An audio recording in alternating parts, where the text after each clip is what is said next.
Oi, gente, tudo bem, turminha do terceiro ano? Espero que sim. Estamos agora aqui com a nossa aula de história, tá? Nós vamos continuar o nosso capítulo 1, que nós vimos em sala, nós falamos sobre a família. Então, hoje nós vamos continuar lá na página 105, onde nós vamos falar sobre documentos históricos, do capítulo Minha Família lá. Então, vamos lá. O que seriam os documentos históricos? Para a gente saber o que são os documentos históricos, nós precisamos saber por que existem os documentos históricos. Os documentos históricos são estudados por historiadores. E o que o historiador faz? O historiador ele estuda os acontecimentos que são chamados de fatos históricos. Um fato histórico é todo aquele acontecimento que provoca repercussão social e que, portanto, merece ser registrado na história. Por exemplo, na nossa última aula, nós começamos a falar sobre isso, que alguns de vocês registraram aí no livro, na página 104, que a Xoxama perguntou assim, o que vocês querem deixar registrado aqui, algum acontecimento que vocês acham importante deixar registrado? Eu lembro que alguns falaram sobre o rompimento da barragem de Brumadinho, que nós escrevemos lá, que foi um fato que teve uma grande repercussão e que provavelmente nos próximos livros de histórias eles estarão falando sobre isso. Teve também sobre a tragédia lá no CT do Flamengo, né? E outras coisas que eu não estou me recordando agora. Mas o que nós estamos passando nesse momento, na atual situação mundial, também será um fato que ficará registrado para os historiadores nos próximos livros, nos próximos fatos históricos, certo? O historiador, ele analisa pistas do passado para reconstruí-lo. Essas pistas são chamadas de documentos ou fontes históricas.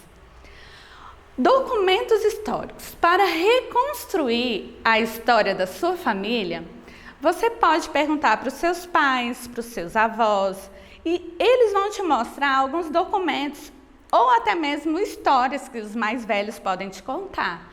Fotos mais antigas, roupinhas de bebê que geralmente a mãe sempre guarda, né? E vai lá te mostrar aqui, filho, quando você era um bebezinho, aqui estava a sua foto. E até mesmo documento. Além disso, de ter esses registros, o mais importante também são as conversas, né? Com os avós, bisavós, alguns ainda têm. E eles sempre falam sobre esses acontecimentos para falar sobre as suas origens, certo? Então, vamos agora falar sobre os documentos audiovisuais. O que seriam os documentos audiovisuais?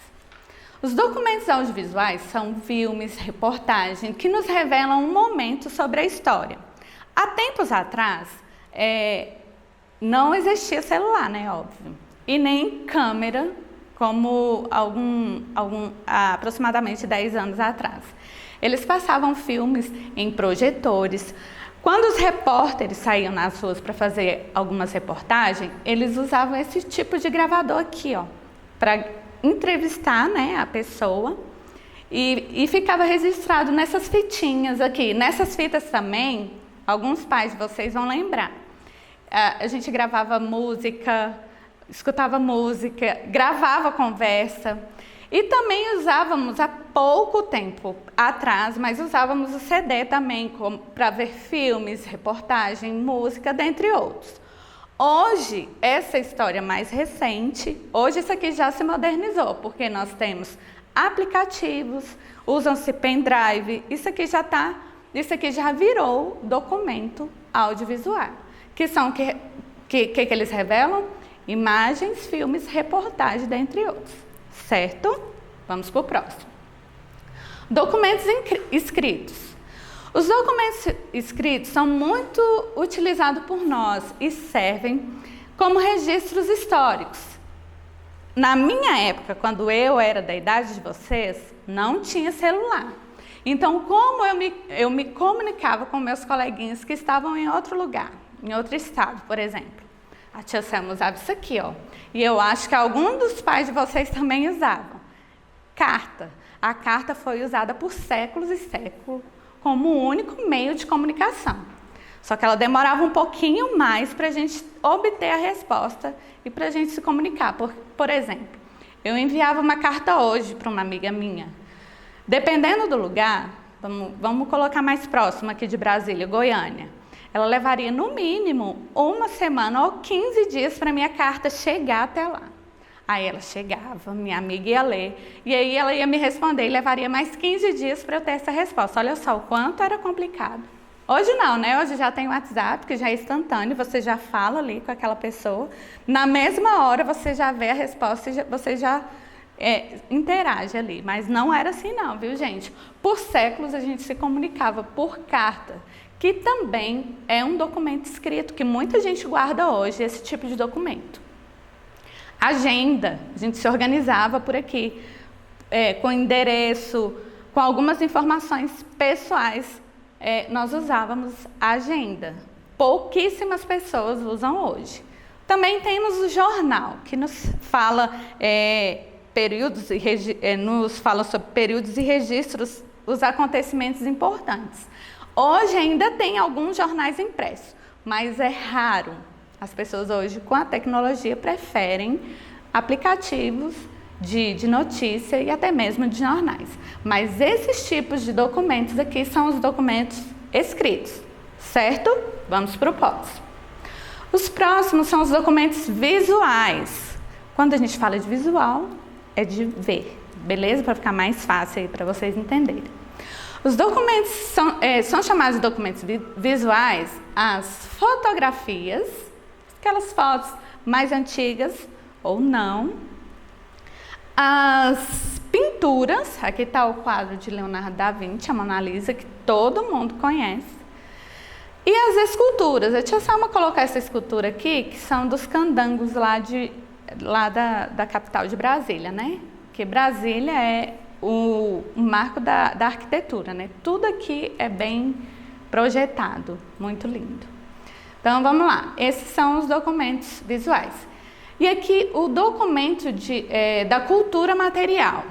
Ele envolve a arquitetura, que eu já estava falando agora, e objetos do cotidiano. Por exemplo, aqui nós temos o Congresso Nacional, que as pessoas, principalmente que estudam arquitetura, que gostam de arte nesse sentido, admiram bastante, porque você olhando, gente, é uma obra de arte isso aqui, né?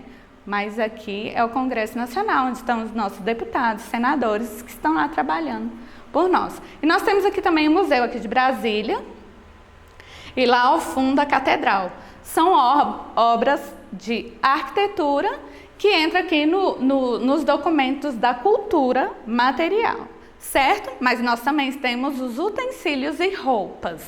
Vamos ver. Esses aqui são os objetos do nosso cotidiano. Aqui nós temos um telefone muito antigo, que eu acho que se alguém ver isso daqui ia ficar... O que é isso? Imagina, isso aqui é um telefone, que eles usavam há muito tempo atrás. E aqui é uma câmera de filmar, que também era um objeto do nosso cotidiano, que hoje já faz parte da história, como um dos documentos que nós estamos estudando aí. Roupas e utensílios. Aqui nós temos, que no livro de vocês tem, o vestido da princesa Isabel, que posteriormente vocês vão estudar sobre ela.